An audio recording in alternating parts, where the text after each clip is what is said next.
Hey, everybody. Welcome to the Particle Accelerator podcast. I'm Ben Johnson, and I am here with some forward-thinking folks to talk about how they leverage technology to accelerate business growth. And I just want to introduce my guests today. I have Josh and Anna. Why don't you guys introduce yourselves? Hey there, my name's Josh Thomas. I run a company called Factor One, and we help entrepreneurs grow their business through sales systems and processes. And I have here with me Anna Gonzalez.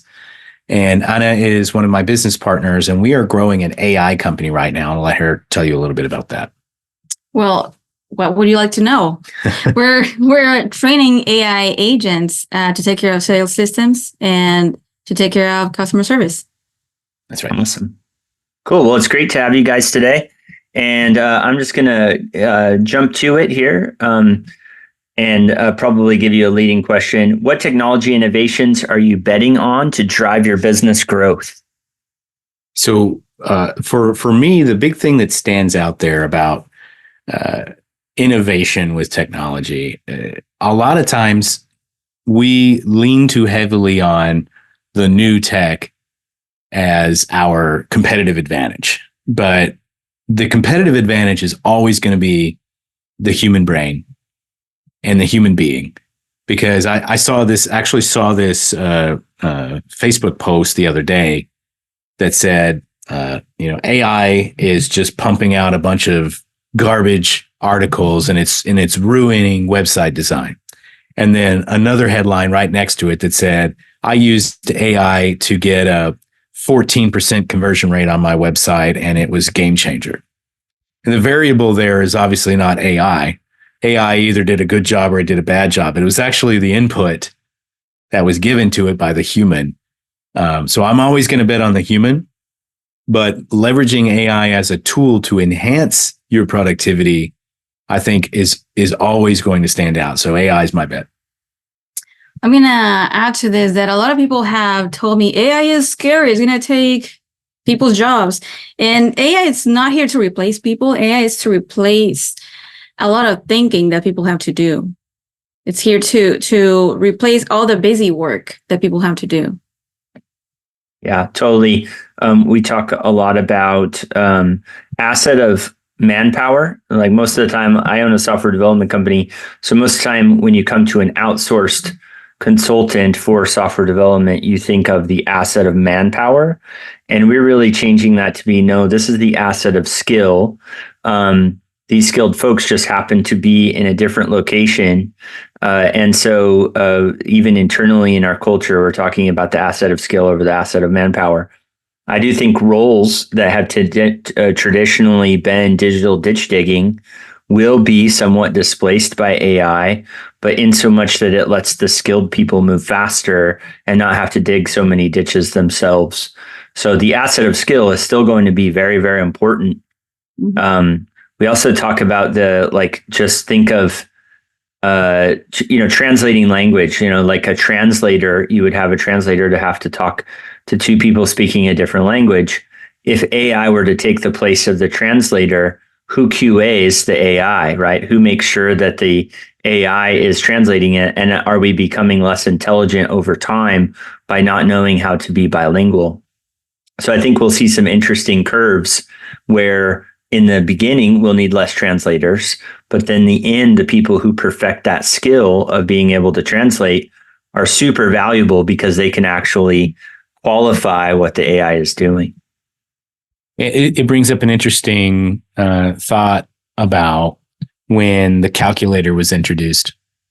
When people were first moving off of the abacus, and what were the conversations that were revolving around that? Like, you can't do arithmetic in your head. You're going to be an idiot, and I'm thinking about this. I'm horrible at math.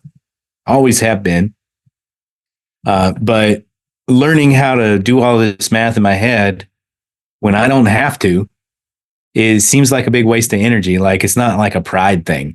Like, I'm fine not doing the math in my head because I can push a couple of buttons. I don't even need a calculator anymore. I got a phone. I can push a couple of buttons on my phone and I have the answer.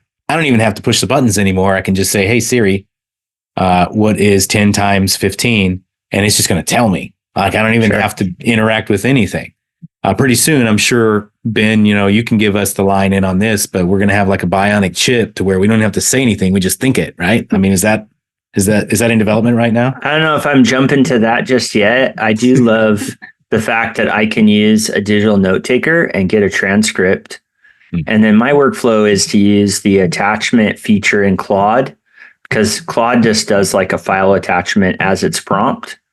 And so I can spend time with a digital note taker and get that transcript, attach it in Claude, and then use that to write something maybe a little bit larger than just a 2-line email, and have it, save me a lot of time checking the prose and saying exactly how do I want to phrase this, like as I write.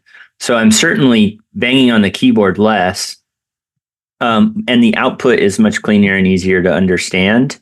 So that whole like dictation cycle is working much smoother for me today in a post AI world. Yeah. Other than the dictation cycle, also, I mean, people, I don't know if that was the case 100 years ago, but people don't know how to spell anymore. So it is augmenting our skills. It's augmenting your skills in math with your calculator.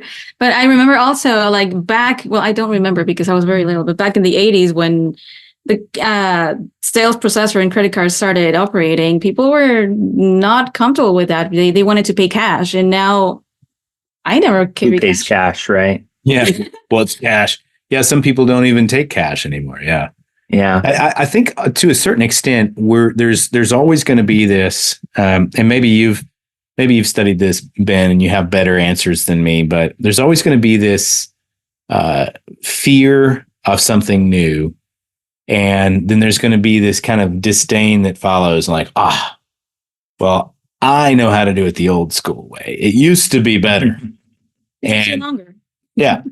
Like, well, these kids these days, they're just such morons. They don't have to, do their own math or like, put a record on and, like all these other things that drive a stick shift.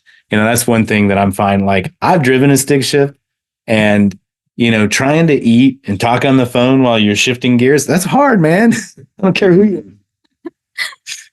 I think it's good though, because I think of education. If the 12 years of school was just repeated for every human, that's very inefficient, right? We just spend the same 12-year education, so everybody comes out in their 20s, like basically knowing the same stuff. What I find interesting is that we don't teach mindsets or like patterns of thinking. And if AI can just finance, balancing your health, checkbook, diet, right? Exercise. Yeah. We don't teach any life skills, any of the important things. Sure. But I can tell you all about the Pythagorean theorem and that the mitochondria is the powerhouse of the cell. That's right. And photosynthesis. Yeah, right. Photosynthesis. That's important. What are the most significant gaps between your digital ambitions and realities today? So for me, there's this adoption curve. Are you familiar with the adoption curve? Mm-hmm. And for those of you who are listening, I'm sure you'll understand this as soon as I explain it. Think about when the first iPhone came out. There were people who camped out in front of the Apple Store to get to be the first person to have the iPhone. Those are the early adopters. I wouldn't even call them the early adopters. They were like the rabid fans. And then the early adopters were the people that came in like the next day.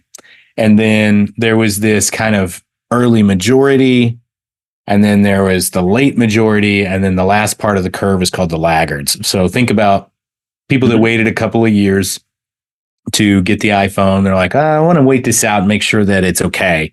All right, I'll get one. And then think about when your grandma got an iPhone. She was probably the laggard. Like it's been out for 10 years and she's fine. Yeah, I think it was iPhone 5 before I'd give up my Crackberry. There you go. Right. Me too. Oh, she just watched a movie about the BlackBerry guys when the I saw that. Yeah, no, I did.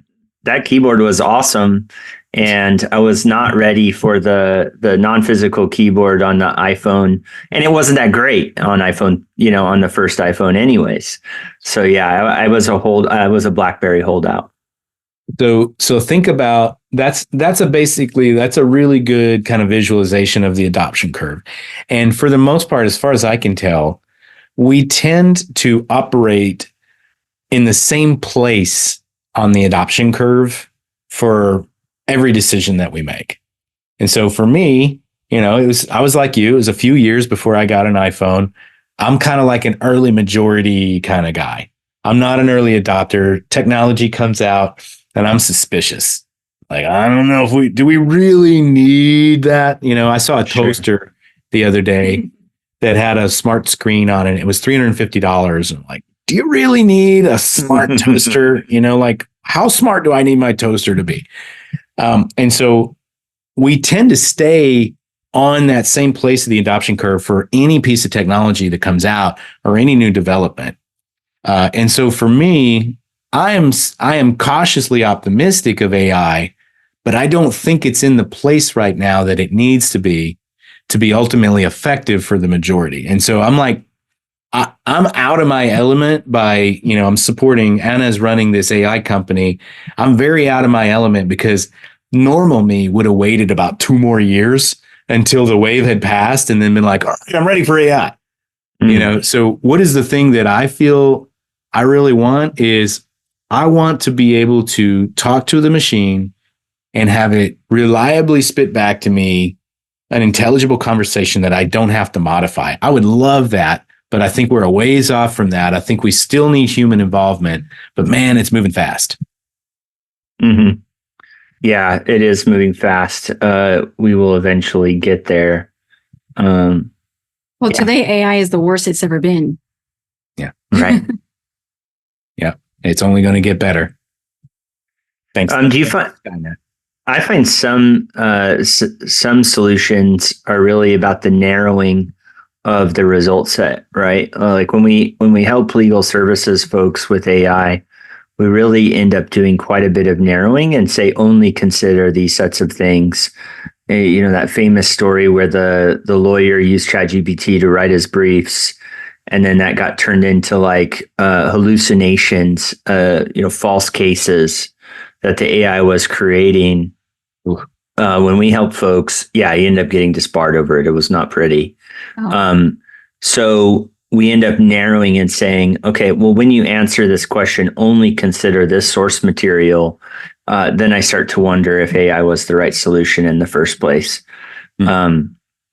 So that's what we're finding is that some of the accuracy comes in with narrowing. And then when you see what you've narrowed to, well, was it the right solution? But it's getting interesting. Did you talk a little bit about how we train sales and support agents for AI, and Anna is kind of like the main mastermind behind that? Could you talk about the training process and how important it is to be specific? Yes, it is very important to be specific in what you tell the machine that you want it to throw out, to spit out. Yeah. So that you don't have those kinds of errors and miscommunications. It is important to train it with your systems or your SOPs. And if you don't have them, it's important to build them and then train the machine with that as you would train a human being. The difference is that the human being will take 6 months to actually master that, and the AI will take 15, 30 minutes. Yeah, AI will just follow your instructions. And if you don't have clear instructions, it will create its own. And that's honestly, man, like just right what you said about narrowing down. AI is just a reflection of the input. The output is just a reflection of the input. And if you don't have enough structure and input to where you get variable output that you don't like, imagine what your humans are doing. Right. Because they're not getting enough input and they're just like, I don't know, I'll figure it out. I haven't again. Yeah. And they have emotions that they also have to manage. So it certainly does Man, they have emotions, they have egos, they have illnesses, they have They need significant others. vacation. Yeah. They have significant hungry. others that they fight with, and they get depressed and anxious. Yeah, Their kids get sick. Yeah. yeah. We're unreliable and expensive. That's right. So since you're building a brand new company, one thing I like to ask is how do you align your technology roadmap with your overall strategy? Yeah. So as far as technology, I'll go back to one of the first comments that I made earlier. The technology is an enhancement of the system, not the other way around. I've always believed that we have to have a solid strategy in place. The technology is, we're almost tech agnostic. If we were building an AI company, the actual technology we're using to build this company, we should be able to swap it out with any other technology and the system and the strategy still works fine. So I would say the first thing that I do is figure out, well, what do I want to accomplish? No tech. What do I want to actually accomplish? Mm-hmm. And then the next question that I need to ask is, what kind of tools do I need to accomplish that task, including technology? And so I don't know if I'm a little bit of an outlier there, but I want to know, where are we going first before I pick out what kind of car we're going to go there in. Right. That makes sense. We often help people with what are you trying to accomplish, and then the right technical solution for there. And because of that, we've actually been really diverse in the technology that we have recommended, because I think we're known for kind of the right tool for the job, and not allowing like a previous expertise or a previous knowledge of a certain kind of tech to filter into the discussion. We certainly know what the talent pool around those different techs look like, and sometimes when it doesn't necessarily matter, we can bring in some of those market factors. But yeah, if you're just you can round hole square peg quite often in tech and let the solution be more important than the results. We recover a lot of projects because the team was trying to build the perfect system and not trying to accomplish the business objective. Yeah, I have one of the most prominent CRMs, customer relationship management softwares that are going around right now is called High Level. And I know a lot of guys that are high level experts, and they sell High Level and they create automations and those sorts of things. And I've seen the conversation where it's like, oh man, you got to use High Level because it's the best and blah, blah, blah, blah, blah, blah. And then I've seen conversations from the person who sells the same tool that approaches the conversation along the lines of, well, what are you trying to do? What do you want to accomplish? Well, I just really need, my emails managed, and I need my appointments set, and, I need automations after follow-ups and things like that. Okay, I understand. Here's what I think you need. High Level will accomplish that for you. And it's like, you're having the same conversation, but you're leading with the problem that you're trying to solve instead of the solution that you have. I'm much more likely to listen to somebody that says, okay, I understand your problem. This is the solution to your problem, instead of, I've got a solution. Who's got some problems that I can point this at? Mm-hmm. Yeah, no, totally true. What lessons have you learned from tech initiatives that failed to deliver expected value? Can you repeat the question, please? What lessons have you learned from tech initiatives that failed to deliver expected value? Like we got into some tech and it didn't do what we wanted it to do. Yes. Well, some tech that we've had that didn't deliver what we wanted it to do, it was because our input that we were wrongly thinking that was right. And then by tweaking it, we started getting what we needed. And sometimes we just didn't know exactly what we wanted. And that's why we didn't get something that we liked. Yeah, so we have bought into a lot of different software solutions for managing customers and managing a project that we're running with the customers, thousands and thousands of dollars.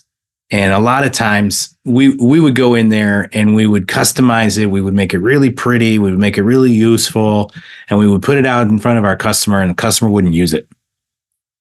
And We overbuilt. that was very frustrating because we overbuilt and we undertested. There's one that stands out. I'll leave the name out of it. But there's one that we built as a way to manage our clients' relationships. And we did all this stuff, and it was like, man, this is so good.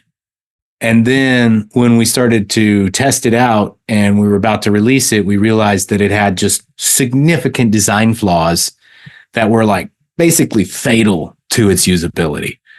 And we're like, well, shit, should we just dump it? No, we'll put it out there. And so we put it out to the customers anyway, and they didn't use it because it was clunky and hard to use. And so we were frustrated with that. Why don't you just use the thing? And then we realized, well, you don't use it because it's not intuitive, and we could have figured that out in 5 minutes if we'd have looked for that first. But instead, we just got the building. And so overbuilding, under testing was a huge detriment for us. It cost us a lot of time and a ton of money. Yeah. We have a UX UI guy just specifically for that purpose. So we can do high fidelity wireframes and do some level of user testing before the build out. But you would be in good company of folks that thought that their solution was the right thing for the user until the user told them otherwise. And what a big push for talking to the users too.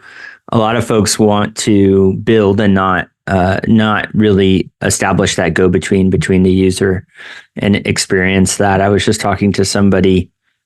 Full Story is a really cool product that allows you to do session replay and monitor the exact thing that's happening in the user so that your engineers and your QA teammates can really see exactly what the users are doing and kind of learn from their usage. And then, of course, nothing beats the direct communication with the users to see how they're experiencing it.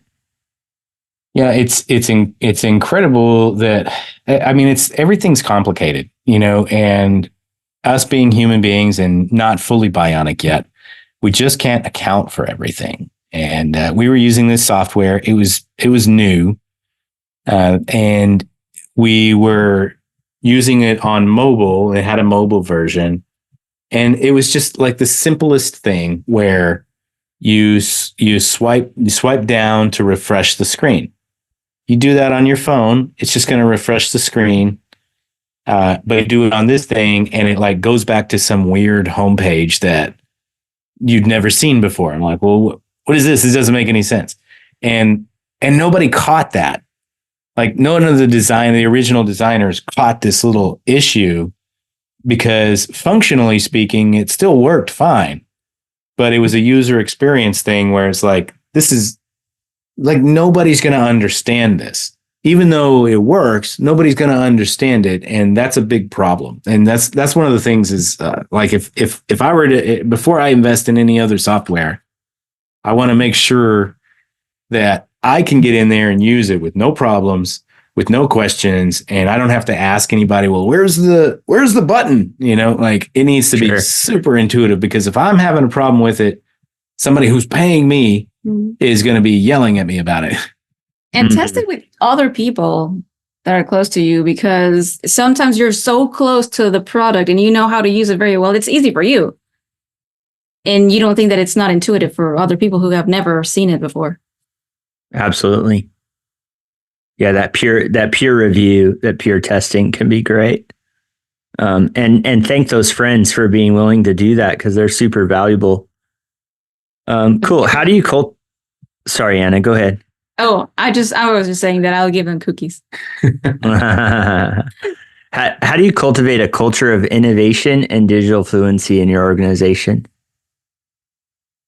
Innovation for me is we're looking for the quickest and easiest way to solve somebody's problem. If it's technology, great. If it's personnel, great.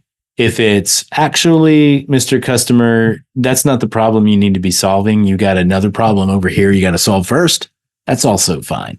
And that's one of the things that really stands out to me is most of the people that I run into, especially business owners, people that are trying to implement technology in their business, they're really solving the wrong problem. And I would start with that. How do we innovate? Start with solving the right problem. Before you hire Ben, and I only say this because I'm pretty sure I know if I were to hire Ben, he would ask me this question. Before you hire Ben, make sure that you have a good idea of what problem you're trying to solve, because that's the first question Ben's going to ask you. And it may not, technology may not even be the answer that you need. You just got to make sure that, technology could help you solve the problem potentially, but we got to know what problem we're solving and solve the right problem first. That to me is the purest form of innovation, is solving the right problem. Yeah, no, that's a really good. I remember back, this still kind of happens where everybody has the two-sided business model, like the Uber for whatever, the Uber for X, and as I would consult with them and just say, well, what about just offering the service, the service on the one side, and being really good at that, and then showing them how a tech-enabled service can kind of get to money faster. But if you do the two-sided marketplace, you have to build for the supply and the demand at the same time. Uber represents a really large body of technology that serves both sides simultaneously. And, unless you have really good funding partners and you understand the funding market really well, sometimes just being willing to serve a customer and automating that service and improving on that service through technology can be a much faster way to at least the first stage of what it would be to develop a full-blown marketplace. And I find that you're kind of thinking there is like, what problem are you actually trying to solve? Do you really want to be solving both the supply and the demand problem? Or is there an alternate business model kind of baked in there that doesn't take quite so much capital? And then validating that idea through an ebook or through content, and seeing how people respond to that can often save you a lot of headache. Yep. What shared experience? I used to ask about advice, but I'd really love to hear if you guys have a shared experience or a story that you would want to share with people who are starting their journey, and what their digital transformation journey, or maybe even just their digital career journey. What was kind of a story that really brought you to where you are today? Yeah, I think this is a great question for you, because you're really just jumping into this and forming a digital company, and you've run into all the walls. Yeah. You've been smacked by all the gauntlets. You've tripped over all the tripwires. So, tell what can you say being a couple of steps ahead? I would just say to just do it. And if you trip with a wire, just dust yourself and keep going. Google is your best friend. And AI is also very helpful. And as the people around you, I have been very lucky to, whenever I start talking about it, I find people who maybe know a little bit or don't know. And the ones who know a little bit have some ideas that I can develop. And the ones who don't know help me also to develop myself other ideas, or to communicate a little more clearly and communicate clearly with people who don't have any experience with it. Yeah. One of the things that she said there that really stands out, Google is your best friend. It's like every problem can be solved because every problem has pretty much been solved before. Even if you're working with new technology and there's like this weird new bug that you're trying to fix or something, somebody's run into something like that before, and just avoid reinventing the wheel when you can, because there's an infinite. We just watched The Martian last night, and I don't know if you've seen that, but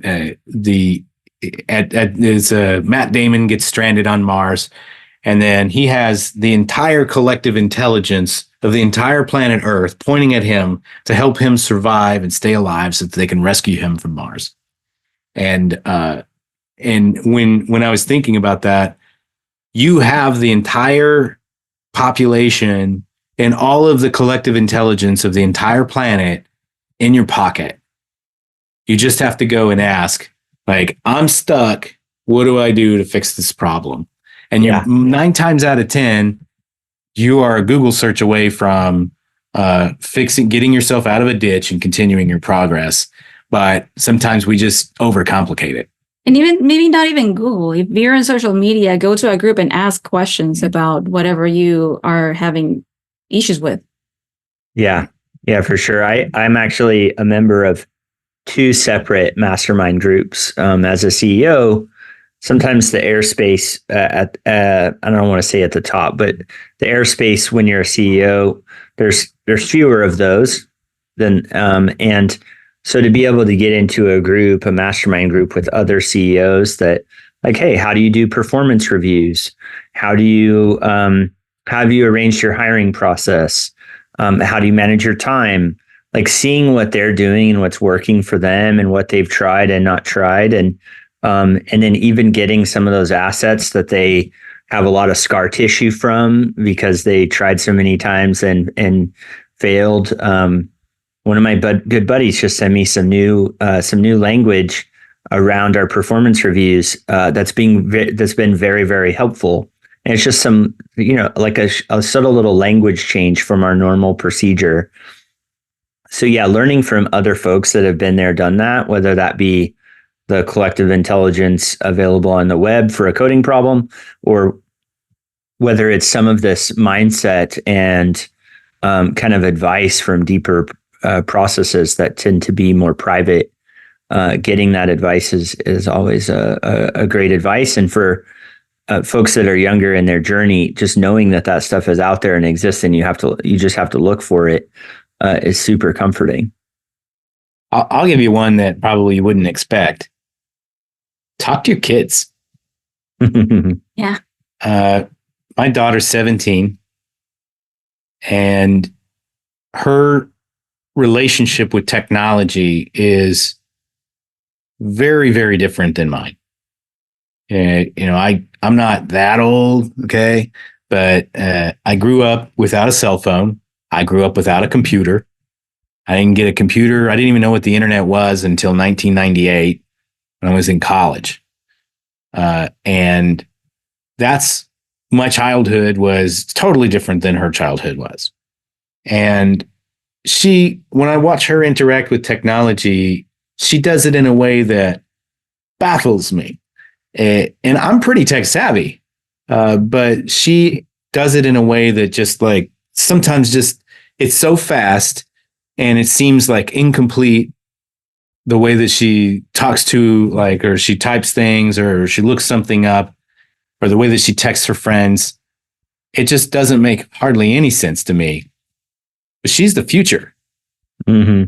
And so I can't say, oh, you got to do it right. Back in my day, I can't do that, because she's the future. That's how people are going to be interacting and forming relationships and using technology. That's how millions and millions of children and young adults are doing it now. Pay attention to that. Don't dismiss it, because they're probably smarter than you are. They're probably going to be your consumer of whatever product you're developing. And so I would make sure that you're building whatever it is that you're building in technology for somebody who's probably between 12 and 20 years old right now. So talk to them. Look at how they use their phone. Look at how they use their computer, or how they interact with social media. That's how you should build your products. Right. That's cool. That's great advice. Well, Cool. Why don't you guys both give me a shout out, whether it be a book you read or a product you found or just something that you have noticed that's been really helpful or changed, change your life in some way. Yeah. What's a shout out? You got a shout out? I can, right on top of my head, I can tell you that I'm reading a book called Interplay, and it's about communication. I'm really not the best at communication. I'm very bad at communication. So that has given me a lot of insights. Yeah. It's been helpful. Yeah. Interplay. I got a book here I recommend to everybody. It's called Habits of a Happy Brain by Dr. Loretta Bruning. And how does that apply to technology? First of all, just so you understand, Loretta spent 30 years observing the behavior patterns of primates. And this book is about retraining your brain to boost the reward chemicals, which are serotonin, dopamine, oxytocin, and endorphins. And we need to understand, if you haven't watched The Social Dilemma, watch The Social Dilemma.